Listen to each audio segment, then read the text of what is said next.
I might just take on the art piece of the question as well, and just to say we are so pleased to have been able to support Franziska Greber's art installations focused on this issue. And I think we wanted to do that in part because we saw so clearly the important role that art can play in helping us to unpack and to face head on this issue in so many different ways. And I think, Franziska, your artwork that we see up here, I was very struck by something that, a number of things that you said when I was looking at it earlier. They include the fact that yes, red is the color of blood, but it also can be the color of much more. And that there is a light within the piece of art that it's harder to see on the screen there, but to remind us that the subject is very dark and it can seem very pessimistic, but that we have to remember that the light remains. And that the people are still alive, and that we need to be able to face this issue and to take it on. So I thank you for helping us to bring the issue into the public space.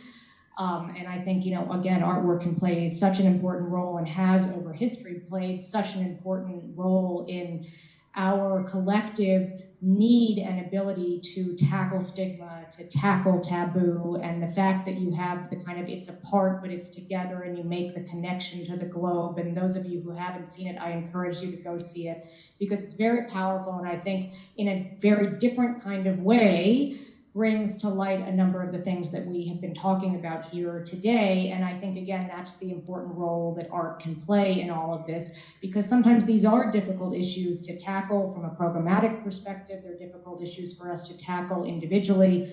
And also, we've talked some about accountability from a different perspective, but art can also play a very important role in enforcing a global accountability, but also enforcing an individual accountability and reminding us of our connections as human beings to each other, our humanity. So that's not exactly an answer to the precise question, which may be more difficult for me to answer in the position that I sit in currently, but it is a part of the answer. I agree with my co-panelists, but I think also a part of the answer is how we tackle this question from just a range of different perspectives and bringing to it, and you also mentioned the question of how do you use human rights conversations to address the issue in ways that humanitarians might not be able to. So from the US government perspective, I can say we try to approach this issue as a leader in this space from, I hate to say this jargony thing, but from a whole of government perspective, right? And understanding that it's not just a humanitarian issue. It's not just an issue about women and girls. It is an issue that cuts across really everything that we do. And we certainly try to